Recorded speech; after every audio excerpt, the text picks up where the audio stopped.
Ambil juga kan. Jadi kat sana tak ambil. Yang ni kau ambil. 01.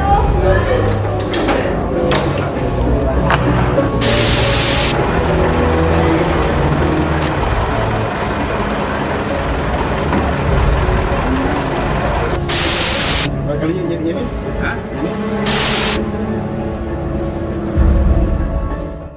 Gunakan 250 horsepower 3 biji jabatan BPMM, stam, PDRM dan 70-80 ribu, Berapa? 70-80 ribu, 50 ribu ke atas lah. Ini sudah pegang. Seorang ketua dia saja, dia ada lain dia yang bagi sendiri. Pekerja saja ada dekat 30-40 orang. Gaji average yang paling mudah pun 2,500. Macam ni tiap bulan you boleh dapat berapa? Ada yang dapat 20,000 pun ada. You bos ni. Boleh cakap bos. You orang kanan dia? Orang kanan. Berapa banyak saingan you?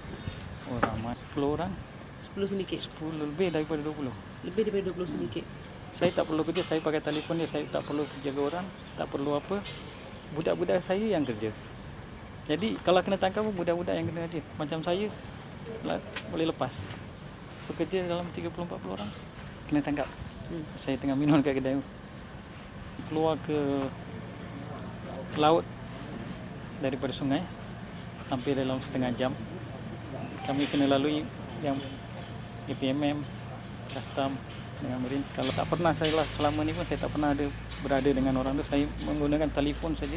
Kalau bukan ISA saya boleh lepas. Saya guarantee 100% saya 100% saya yakin saya boleh bebas. Ya, polis terangkan ini yang akibat yang kerajaan negara kita terima. Dan kalau kemasukan rakyat asing terlalu tidak boleh kawal, saya mungkin tak susah, mungkin anak bini saya ataupun yang belakang-belakang saya akan susah. Sebab tu ni dalam pada saya setiap bot yang ronda tu ada banyak agensi. Jangan PDRM saja.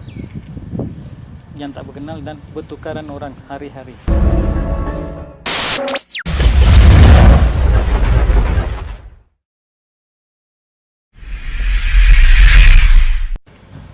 Saya sebenarnya dulu saya dari keluarga yang susah. Okey.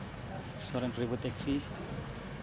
Bila tengok keluarga susah, kenal masa buat taksi tu kenal dengan kawan-kawan yang buat kerja benda ni. Selepas tu bila tengok duit tu agak senang dapat, baru saya terlibat dengan benda ni lah. 2 tahun tu 2008 sampai ke 2011 saya tak kerja. Cuma saya kena tangkap ni saya boleh kerja 3 bulan. Oh, 3 bulan. Selepas Macam mana dekat laut tu ada polis marine, ya, ada APMM, ada jabatan laut, ada tentera laut lagi, ada macam-macam lah. Immigration. Macam mana boleh? immigration dekat laut. Yelah, Amin. Daripada okey. mula tu kan. Macam mana boleh lepas? Okay. Sebenarnya bot laju. Baju. Kami sebenarnya dulu gunakan 250 horsepower 3 biji. Satu bot. Satu bot 250 kali 3. Okey.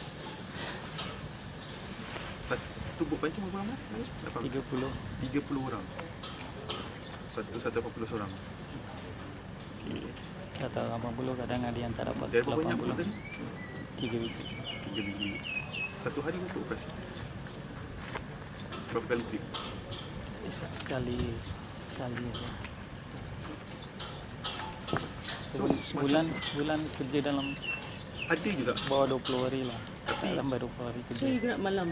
malam. malam Dekat mana? Which part of Lalu tiram, sungai tiram. Tapi, Jalan tikus? Ya. tapi adakah juga orang ada apa ni, orang dekat dalam yang beritahu jadual bot dekat luar, jadual polis marine bergerak berapa perundaan semua ada. Jadual APMM punya bot bergerak semua ada lah. So, okay, you ada informer daripada jabatan mana?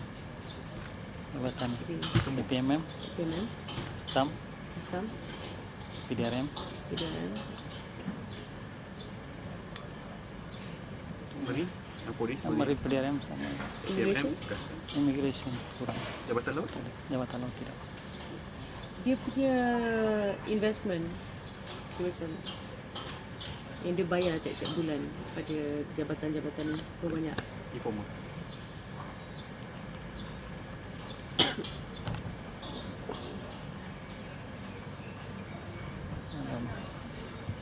RM70,000-80,000.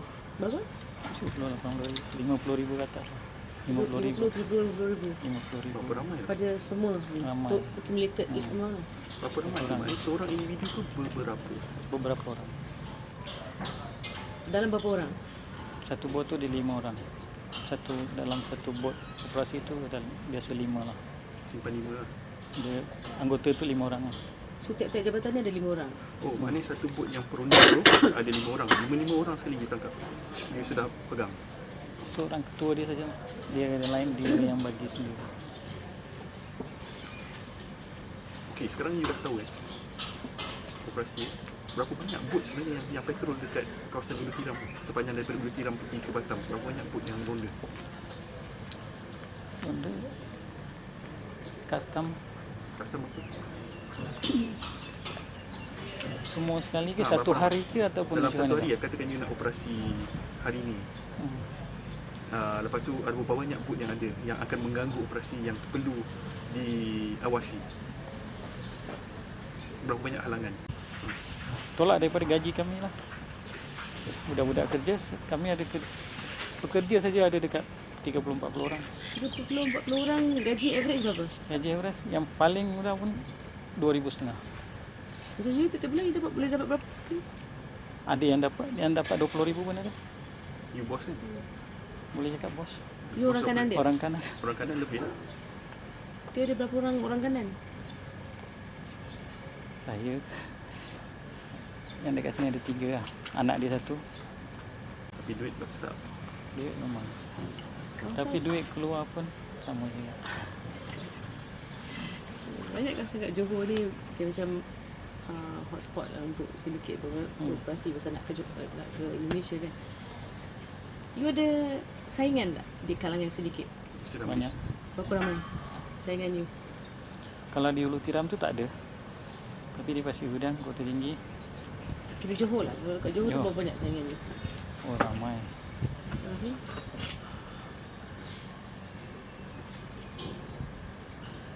10 orang, 10 syndicate. 10 lebih daripada 20. Lebih daripada 20 syndicate. Masih lagi ada. Masa you masuk ni, menjuang ada lagi. Sebelum masa saya masuk ada lagi. Tapi di Ulu Tiram tak ada lah. Ada lagi besar. Besar daripada Kasma. Pasal yang lain ni kita tak pernah tahu kan. Tapi benda tu ada. Tapi besar ke tak besar. Tapi mesti you tahu you punya saingan. Mesti tahu bisnes dia. Nampak orang semua pergi ke sana je. Tak, orang pergi ke sana kawasan Kota Tinggi tu dia pergi kerana di sana murah lagi daripada kami. Tapi keselamatan kami pula terjaga. Macam bot adalah jaket semua siap. Kalau kami jadi dia orang keselamatan lah. Kalau orang dah ikut sekali dia akan tengok keselamatan kita. Kalau kat Kota Tinggi bayar berapa? Kalau kat you macam mana kan? Kota Tinggi price. 120. You 180. 180. Ada yang itu yang lemas tu bisnes lain lah. Lain di Kota Tinggi. Kota Tinggi yang bisnes RM1. yang lemas yang RM1. yang ramai-ramai tu kan. Ha. Berpancung kan. Jadi sekarang you mesti tahu ada adik-adik sindiket lain pernah kena tangkap. Sindiket lain ataupun sindiket you pernah kena tangkap. Tapi guna undang-undang yang lain, bukan ISA. Ya. Okay. Tapi mereka lepas tu dia masuk balik dalam boleh keluar dan boleh teruskanlah dengan bayaran lawyer dengan semua yang lain. Tapi sekarang you kena ISA. So kalau you dah masuk dah, you kena ISA. So adakah anda rasa ISA ni satu undang-undang yang paling efektif sekali untuk masalah ni? Untuk permasalahan sini ISA paling efektif, paling berkesan lah. Sebab undang-undang yang lain kat luar tu Tak berkesan. paling berkesan. Tidak. Tak kira berkesan. Kena ada bukti. Kena ada bukti ya. Kalau dia nak tuduh mahkamah macam saya rasa kalau saya tuduh saya di luar, saya takkan masuk. Saya tahu saya boleh lepas. Undang-undang lain lah. Ha. Atas dasar apa you rasa boleh lepas kat luar? Kena ada bukti. Susah nak dapat bukti tak? Susah. Kalau macam saya orang kanan, saya macam bos kan. Saya tak perlu kerja, saya pakai telefon dia, saya tak perlu jaga orang, tak perlu apa. Budak-budak saya yang kerja. Jadi kalau kena tangkap pun budak-budak yang kena kerja. Macam saya boleh lepas. Ni ada berapa orang budak-budak? Bekerja dalam 30-40 orang. Bajet hotel? Tak ada. Macam mana you kena tangkap Cerita you kena tangkap macam mana?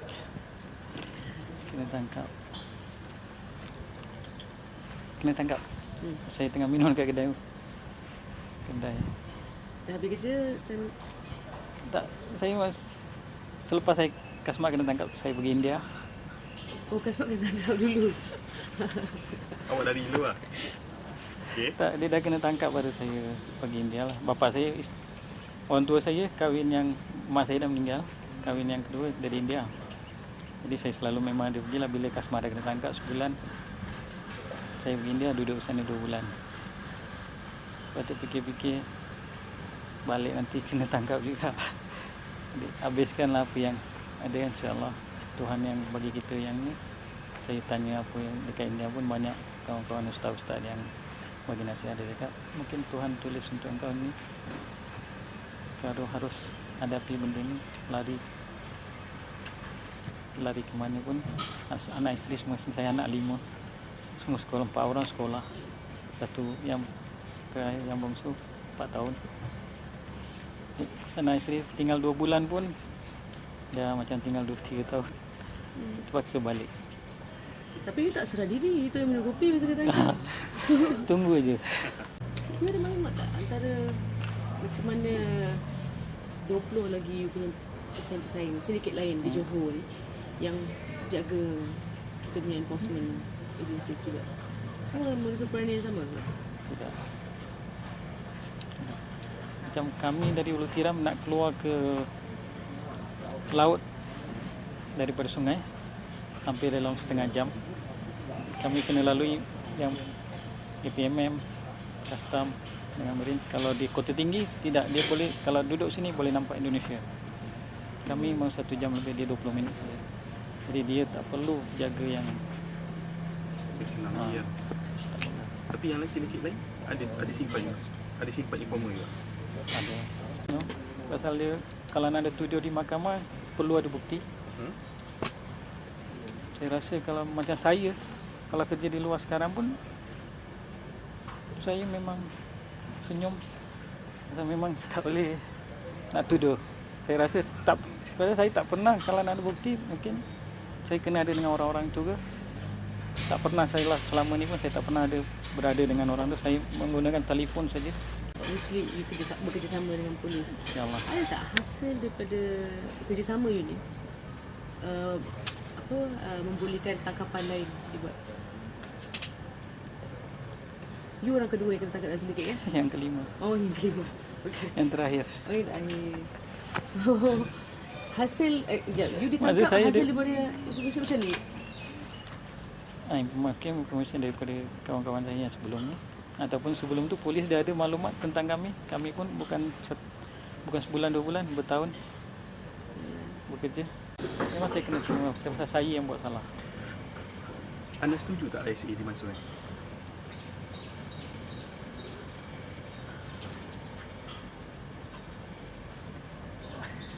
Macam mana berhentikan penyelundupan? Saya rasa undang-undang yang 2007 tak cukup. Memang perlu ada ISA kalau nak stop ke penyelundupan. Kalau penyelundupan, kalau kurang bukti perlu ada. Maka saya seperti saya diri saya sendirilah. Saya boleh, kalau bukan ISA saya boleh lepas. Saya guarantee 100%, saya 100% saya yakin saya boleh bebas. Kalau ada satu undang-undang